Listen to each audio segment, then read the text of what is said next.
Bonjour,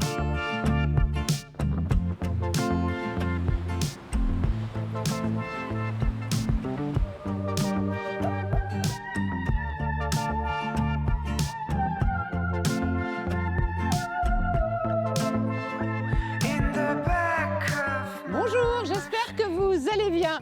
Je vous emmène aujourd'hui à 1 minute en trottinette électrique de ce magnifique parc de la Tête d'Or à Lyon. Goûtez voir chez le président. Héritier d'une famille de cuisiniers depuis 1906, Christophe Marguin, président entre autres des Toques Blanches lyonnaises, est le chef du président. Avec le chef, nous vous proposons de découvrir des produits exceptionnels AOP, poulet, beurre, crème et comté du Jura. Christophe Marguin, autant boulimique de titres et de distinctions que de générosité, m'accueille dans son nouveau restaurant à Lyon.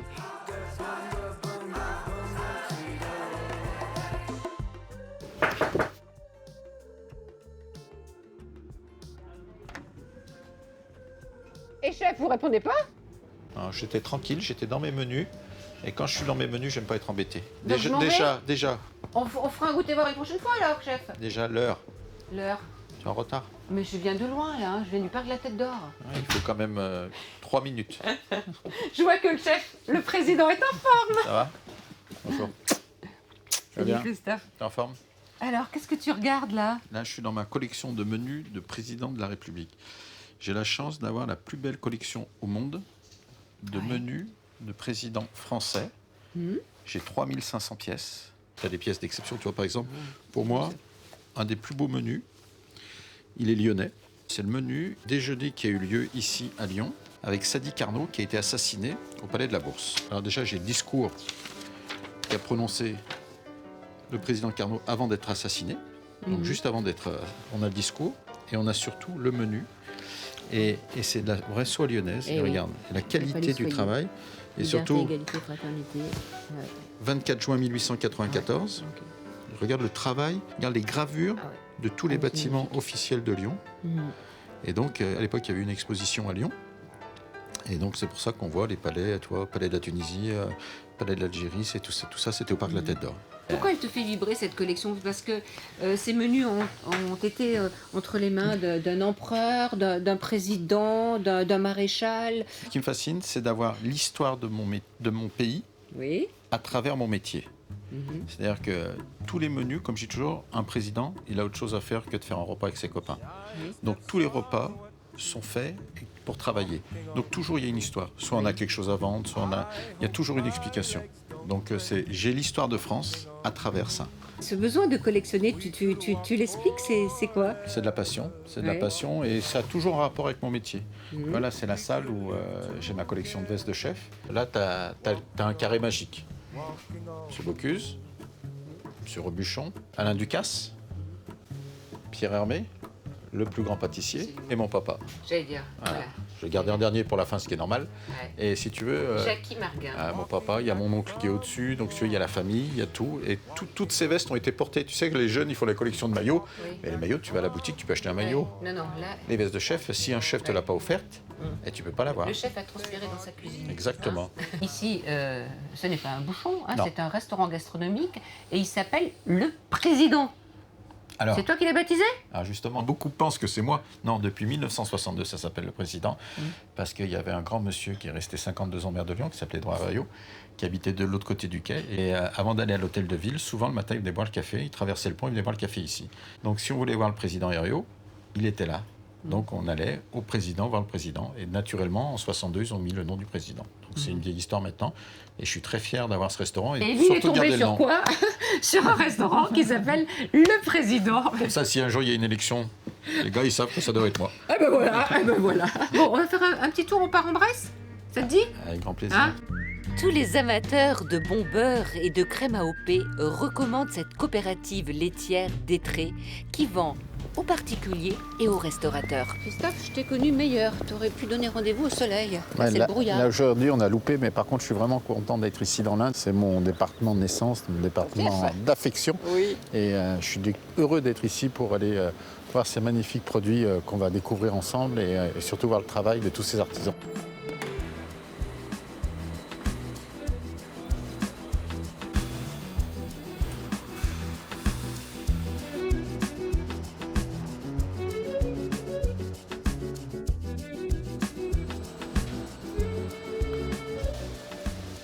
La mode de beurre est impressionnante. Moi, j'ai envie d'aller chercher une baguette et de me faire une tartine. Regarde la couleur. La couleur. Il est doré, il est jaune, il est magnifique. Comment ce beurre est-il obtenu? Tout démarre déjà par l'alimentation des vaches. Là, vous êtes devant du beurre de Bresse, donc en appellation d'origine. Donc l'été, les vaches vont consommer de l'herbe et avec la lumière, ce qui fait qu'on va avoir une matière grasse qui va donner un beurre jaune. Et puis vous êtes en Bresse, donc traditionnellement, on a toujours donné du maïs à manger aux vaches. Et le fait de manger du maïs donne aussi cette couleur jaune au beurre. Et puis après, au niveau du goût et des arômes, d'une part, bien entendu, le lait qui est utilisé, mais aussi la façon dont il est travaillé. En Bresse, pour faire notre beurre, on va utiliser des crèmes fermentées. Et c'est là qu'on va développer les arômes qui caractérisent notre produit. Et moi, pour moi, la qualité de ce beurre, c'est pour la cuisson. Souvent, tu as des beurres... Pour les grenouilles de chez Marga. Exactement. Tu as des beurres qui brûlent. Et tu as des beurres parce qu'ils ont beaucoup d'eau. Donc dès que tu fais chauffer, ton beurre, il brûle au lieu de rester noisette. Donc les chefs, les professionnels ont adopté ce beurre de Bresse, ce beurre de la laiterie de Lettré. Tu sais, c'est une telle facilité de travailler avec des produits d'exception. Et on a la chance que ce soit à côté de chez nous. Parce que quand moi j'entends parler de la cuisine, tu sais, tous ces chefs qui t'expliquent qu'ils veulent travailler autour d'eux, c'est très compliqué de trouver ces produits. Donc quand on a la chance d'en avoir, il faut en profiter. Et c'est vrai que c'est un plaisir. Moi, depuis tout à l'heure, j'ai envie de toucher, quoi. J'ai envie de voir l'onctuosité du beurre, quoi. Il est trop gourmand. Alors moi, je suis plus huile d'olive que beurre. Hein. Et pourtant. Et pourtant. Merci. Alors les chefs, ils vous disent quoi quand ils viennent visiter l'entreprise? Ce qui plaît aux chefs, c'est que vous êtes dans une entreprise très artisanale et il y a encore un côté manuel. On voit des gens au boulot, on voit des gens qui touchent le produit, qui fabriquent le produit et ça les rapproche de ce que font en cuisine, ce que font en pâtisserie, où ce sont des opérateurs, ils ont les mains sur le produit. Et ici, à Lettré, on a encore les mains sur le produit. Allez, décris-le comme si c'était un verre de vin. Qu'est-ce que tu as eu en bouche, là? Ah, mais j'ai des saveurs, mais si tu veux, moi, c'est le goût, c'est un goût. Ce goût, je suis habitué à ce goût. Moi, si tu me fais goûter un autre beurre, c'est compliqué pour moi. J'arrive dans un restaurant, je demande du beurre. Et des fois, tu es déçu, quoi. Quand tu goûtes le beurre, tu te dis, mais c'est pas bon, quoi. Et tu peux pas le dire, mais tu es déçu, quoi. Alors que c'est important.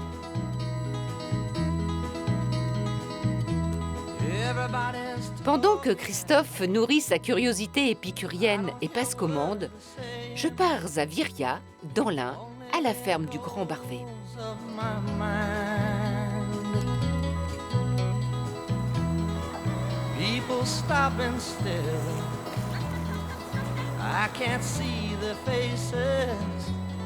Je travaille avec mes beaux-parents qui ont une exploitation avec des vaches laitières. Qui produit du bio? Oui. Ce qui est intéressant pour mon élevage de volailles, puisque je peux leur apporter du vrai lait de vache, ce qui leur apporte un goût particulier et authentique. Antoine, venez juste de vous installer et vous avez fait très fort. Premier client et unique client, qui est-ce?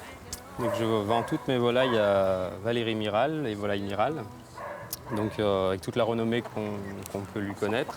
Il est très content de mes volailles que je lui vends. Donc Cocorico. je suis fier d'être un jeune éleveur qui est réussi en tout cas. Alors c'est une volaille AOP. Alors déjà, il y a le critère physique, hein. Oui. Rouge la crête, blanc le plumage, bleu les pattes. Après l'alimentation, Alors l'alimentation, donc uniquement basée sur du maïs et du blé, un peu de lait, et le reste, il faut qu'ils y trouvent sur leur parcours. Donc ils ont 1 hectare de minimum de terrain pour trouver le reste de leur nourriture. des petits vers, des petits cailloux. Voilà, Des brins d'herbe, des petits crustacés terrestres. Donc elles vont gambader jusqu'à quel âge? Et au minimum jusqu'à 16 semaines. On produit de la volaille de Bresse toute l'année ou essentiellement Alors, période de fête? On produit justement de la volaille. Beaucoup de gens pensent qu'on produit de la volaille que pour les périodes de fête, mais on produit de la volaille toute l'année. On peut en manger toute l'année, la volaille de Bresse. Il n'y a que le chapon de Bresse qui est produit uniquement pour Noël. On ne peut pas en trouver à une autre période.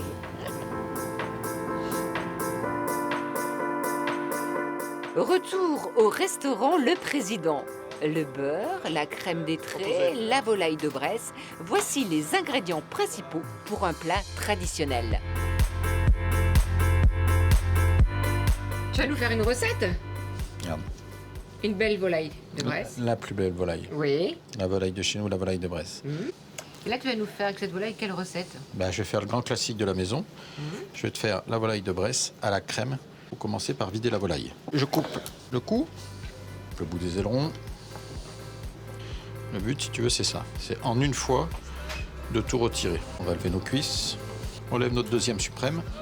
Et Voilà. la volaille de Bresse est à l'honneur dans ton restaurant toute l'année? Voilà, c'est Ou spécialement en fin d'année? Non, c'est deux produits, les grenouilles et les volailles, qui sont mon histoire, qui était mon histoire aux échecs, que j'ai voulu garder une trace de cette histoire et de l'origine de ma famille aujourd'hui. Allez, on va cuire On va- notre volaille. Hein. On va cuire la volaille. Donc, première chose, On va mettre de l'huile d'olive. ça va pas. Donne-moi le beurre d'étré. Regarde, on retrouve la couleur qu'on a vue Ah. lorsqu'on a été Non mais un tout promené. petit peu.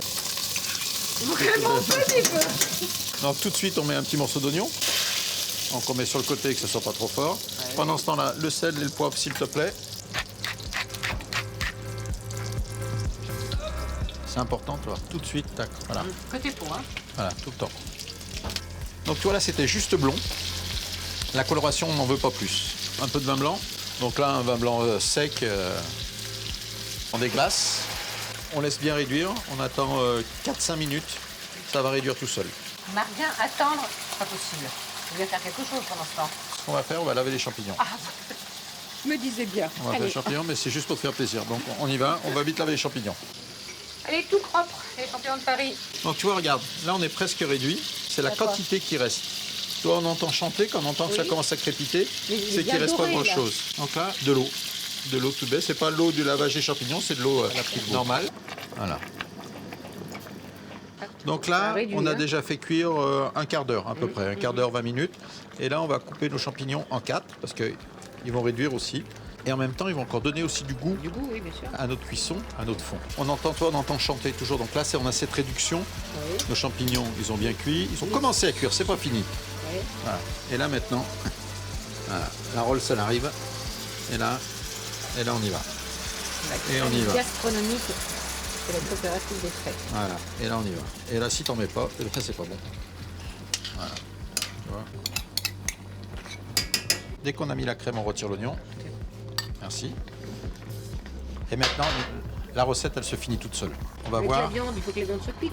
La viande, on sait qu'elle est cuite. Le fait que la réduction soit évaporée suffit. On sait que ça D'accord. représente notre temps de cuisson. Ok. Donc le petit secret maintenant, on va dresser 4 assiettes. On va prendre 4 assiettes Oui. et je vais te faire voir comment on finit. Donc ça veut dire, Odile va me chercher 4 assiettes. J'ai compris le message. S'il te plaît, pour une fois. Allez. Tu m'en mets une, tu l'enlèves. Tac, on l'enlève. Oui, chef. On la retire.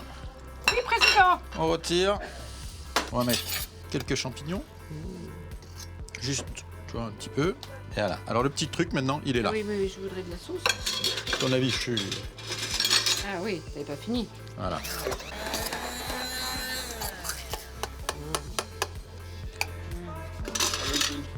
Avec des pâtes fraîches. Du riz, un petit riz basmati avec un peu de riz sauvage.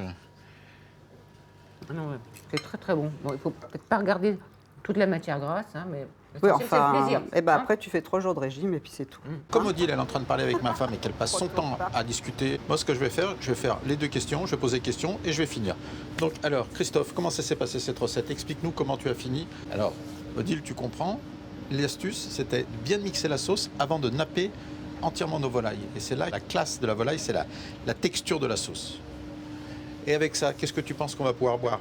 Avec ça, je sais pas, on pourra sûrement boire un vin du Beaujolais ou un gamay aussi du Bugey.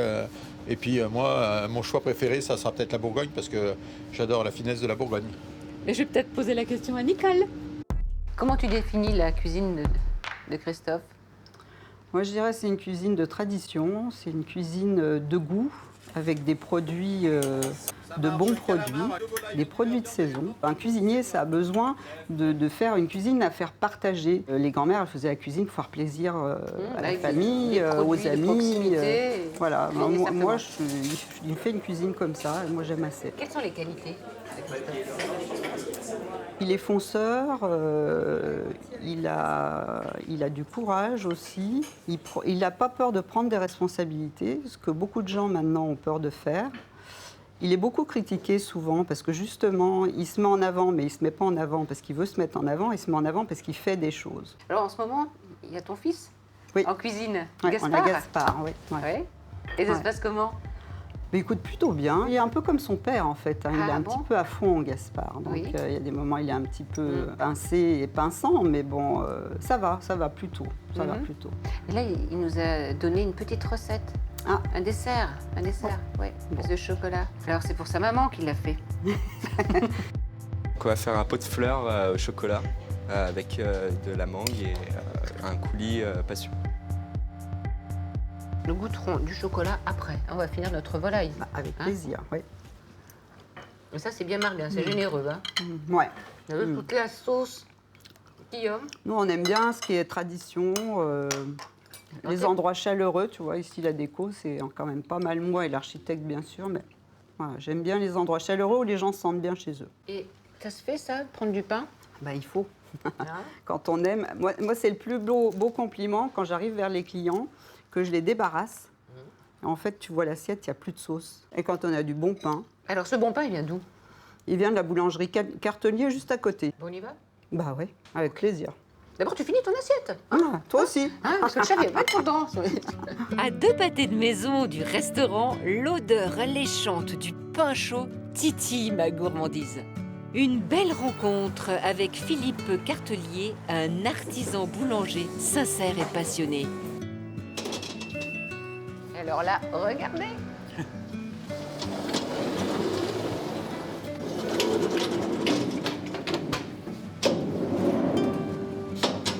C'est chaud, c'est beau. Voilà, madame. Je me brûle. Quelles sont les variétés que vous proposez à votre clientèle? Alors, pour Christophe Marga, on lui propose essentiellement de la tradition parce que je pense qu'aujourd'hui, on la travaille avec des levains, avec une fermentation un petit peu retardée qui correspond à satisfaire le maximum de palais.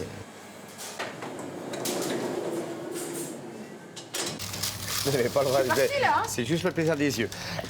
Ça, c'est de la baguette de tradition avec de la farine de riz, avec un petit mélange qu'on met dessus. On appelle ça un petit peu la baguette tigrée. Et c'est un petit goûter croustillant qui est très agréable. Alors, vous inventez plein de sortes de Non. pains. Pourquoi? C'est pour Il y a- vous il y a des- éclater, il y a diversifier? des choses qu'on imagine un petit peu. Et après, on n'a pas la prétention d'être des grands inventeurs. On essaye simplement de faire des choses qui soient agréables au palais, et puis qui se sortent un petit peu de l'ordinaire. Qui vous a donné cet amour de fabriquer du pain comme ça au quotidien? Ben, je crois que j'avais un petit peu en exemple le boulanger de mon village. J'avais l'impression que c'était quelqu'un d'important. Ah oui, mais c'est sûr que c'est Et je important pense qu'à d'avoir un mon boulanger. époque, il y a 40 ans, un boulanger faisait partie des gens importants dans un petit village où j'étais originaire. Et je sais pas, je crois que j'avais eu une vraie curiosité pour tout ça. Et alors, est-ce que vous transmettez ici à des jeunes? Oui, Votre atelier. j'ai toujours formé des jeunes. J'ai même eu la chance aujourd'hui dans mon parcours d'avoir formé un jeune qui est meilleur ouvrier de France. Ouais. Donc ça, c'est C'est ça. un petit peu le Graal. Et puis aujourd'hui, on a un jeune qui est également en formation chez nous. On a également un jeune coréen qui a sa boulangerie en Corée. Et aujourd'hui, vous régalez plus qu'un quartier. Parce que les gens viennent d'assez loin pour acheter le pain. Hein, il y a la queue sur le trottoir. Ouais, il y a des Parce que fois, il y a un non petit peu- seulement il y a le pain, il y a aussi les gâteaux qui sont faits ici, hein, dans Oui, ce oui. laboratoire. On s'attache. J'ai eu la chance, et peut-être que j'ai un petit peu tout fait pour l'avoir, d'être nommé maître artisan. Je considère que quand on est artisan, ça veut dire quelque chose. Donc tous les produits qu'on met en vente, je pense que c'est important qu'ils soient faits par nous-mêmes, avec une sélection des produits, mais avec un savoir-faire et tout ça. Si c'est pour ouvrir des cartons et mettre en vente, après on est juste commerçant et c'est pas ce que je veux faire.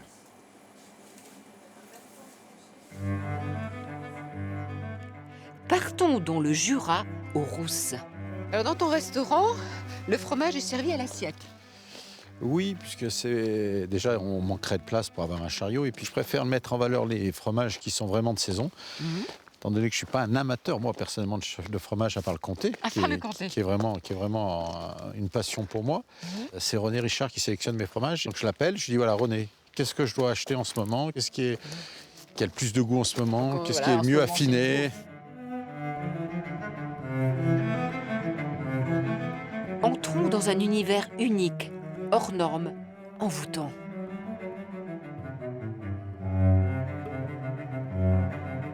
C'est Arnaud, bonjour. Vous allez bien? Monsieur Marguin, bonjour. Bienvenue au Fort des Rousses. On est heureux d'être chez vous. Eh ben moi, c'est un bonheur de vous accueillir. Bonjour, monsieur le fromager, affineur, Affineur. directeur. Je ne sais pas comment vous Fromage présenter. affineur, directeur. Oui. Non. Oui. Alors là, on est dans une des pièces du fort. Parce qu'il y a combien de pièces? Eh bien, c'est la deuxième forteresse de France par la taille. C'est 21 hectares à l'intérieur de la forteresse. Et on a jusqu'à 7 niveaux différents dans le fort. Donc, c'est une toute petite pièce parmi des centaines de pièces. Qui a construit ce fort? Alors, c'est vraiment la dernière génération des forts, c'est Serré de Rivière.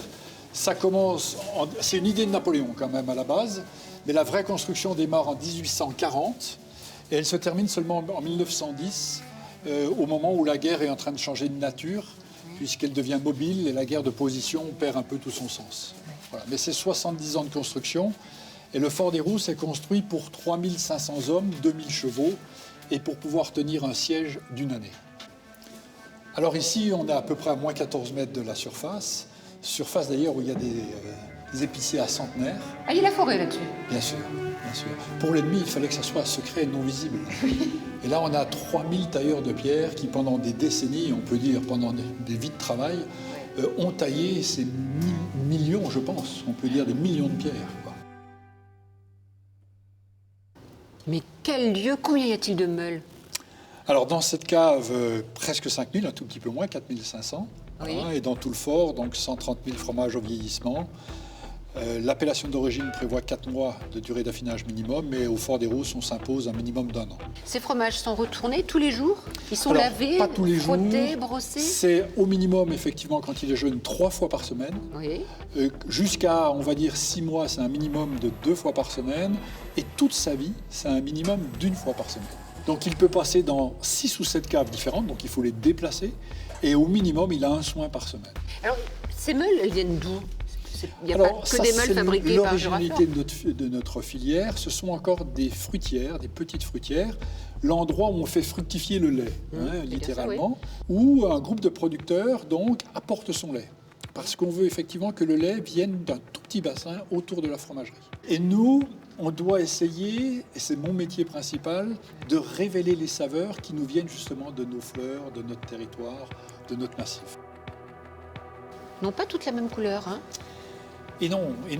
À ce stade-là, c'est généralement à peu près la 5e cave que traverse effectivement donc un fromage. On aime bien associer des plus jeunes et des plus vieux. Et donc le travail du chef de cave, c'est justement déjà, pour éviter de trop percer ses fromages, évidemment, c'est d'écouter et de comprendre.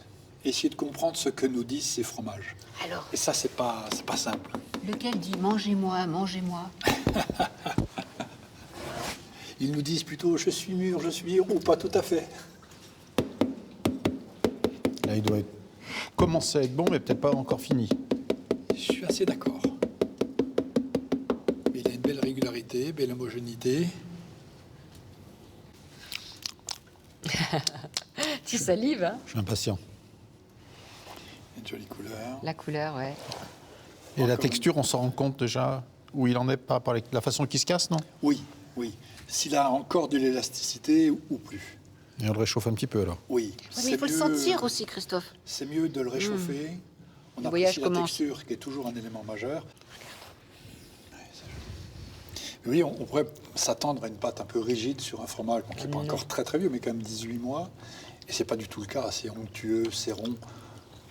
Noisette. Ah oui, noisette. Je me régale. Moi, sincèrement, je me régale. Ah oui, mais c'est un fromage fermier. Oh, les crus! Hein? Il n'y a pas de hasard. Les crus absolus, Eh oui. du pâturage, voilà des choses simples mais absolument rigoureuses. Et un travail de ce lait cru, frais, tous les jours. J'insiste, mais c'est vraiment majeur, quoi. Majeur. Cuve cuivre, bien sûr. On rebouche. Pas d'air. Non, c'est important. Il faut se battre hein, pour les fromages fermiers au lait cru.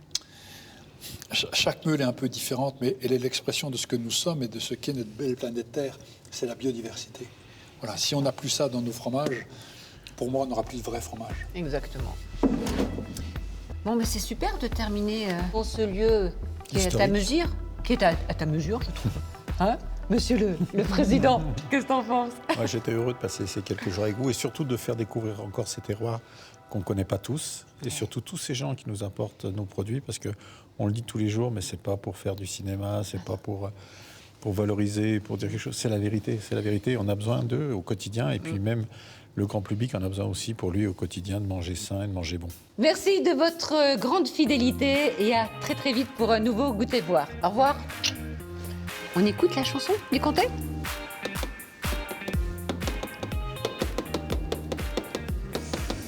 Voilà. Je reviens un petit peu. Quelle dextérité. Voilà. Ça. Cette semaine, Goûter Voir en mode doux. Oui, attends, alors je vais aller vers là-bas. Je suis brûlée. Ah, c'est le métier. T'aurais aimé être président de la République ? Mais c'est peut-être pas trop tard.